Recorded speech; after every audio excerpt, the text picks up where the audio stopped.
Well, after a hard 2 weeks in the campaign trail, Republicans are hoping the Trump train is back on track. The damage from the Republican nominee's unforced errors has been swift, with Donald Trump's numbers dropping in the polls across the board. Yesterday, he was in Pennsylvania. He acknowledged there is work to be done. We have to win the state of Pennsylvania. I went to school here. My kids went to school here. We're going to win Pennsylvania. If we win Pennsylvania, I'll tell you what, we are very much on our way. The Republicans do have a tougher path, just so you know. Not my fault. Not my fault. It's a tougher path. For the presidency, it's just a tougher, winding road. But if we win Pennsylvania, we win Florida, where we're doing really well, I think we can win Ohio. It'll be over. It'll be over. So will he win Pennsylvania, among other states? Here for a fair and balanced debate, Sean Noble is the president of American Encore. He joins me now with radio talk show host Garland Nixon. Gentlemen, thank you so much for joining me. I want to get right into it because we don't have much time, and we have a lot to go over. Some key battleground states that are really making headlines this week: Florida, North Carolina, Virginia, and Colorado. I want to start with you, Sean. What should Trump be doing in those states in particular? Well, I think he needs to really buckle down and actually start to campaign.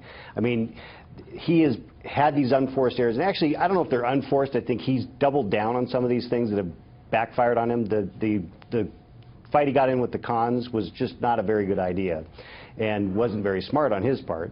And so he needs to really decide that he's going to campaign for the presidency in a real way and start moving the numbers. Garland, what's your response? Is he not campaigning now?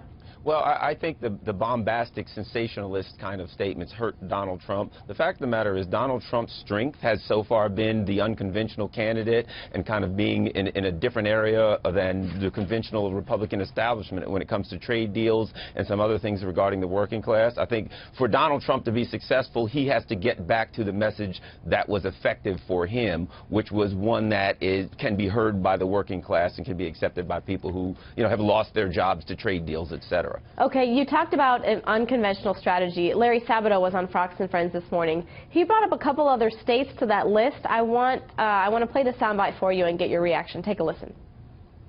When you combine some of these states, you get electoral college packets that are as large as the big states. So it's worth taking a look at some of these other states. For example, Trump is doing better than expected in both Iowa and Nevada. Now, I have no idea whether he'll end up actually carrying them in November, but in Iowa, for example, he's led in a couple of polls within the margin of error. Okay, so Larry went on to say Pennsylvania, Ohio, North Carolina, Florida, Iowa, and Nevada are all states that we should be looking at. Garland, is he using unconventional strategy and targeting those states, and if he is not, should he be? Well, definitely, he should be. For this reason, if you look at Barack Obama's big win, I mean, North Carolina, Virginia, states that, Indiana, states that hadn't been traditionally won by Democrats. So certainly, if Donald Trump wants to win being an unconventional candidate, he's going to have to take a different path than Republicans can traditionally take, and he's going to have to go with a different message than Republicans traditionally take. Okay, Sean, I want to move the conversation forward. Some pundits say that he's losing ground with a voter bloc that we thought was guaranteed. Is he going to be forced to divert his energy to get those voters back in the future? Well, I think that he is peeling on he's losing people. I mean, that's why the numbers are changing. And he is going to, he can be competitive in Iowa. There's the demographics there are good for him. It's a very white demographic. Nevada is interesting because it's just a lot of working class people, and I think those are the types of people that make Pennsylvania in play. And I think he's right. In the clip you showed, he said that he had to win Pennsylvania. I think that's probably true. The question is whether he can actually win Pennsylvania or not. I know that North Carolina is going to be difficult for him, and Florida is kind of the wild card. If he loses Florida, he's going to have to piece together quite a bit of a different part of the electoral college map to win this thing. Okay, but for example, we see him spending a lot of time in Connecticut. And Garland, I want to ask you, is there a strategy that maybe we're not aware of? Is he, like you said, he's unconventional? There are states that are in play that may not have been in play in years past. So is he going to be maybe throwing us some curveballs here in the future? Yeah, and I think also it looks to me that his campaign recognizes something. We are very, very early. A poll in early to mid-August doesn't tell you much.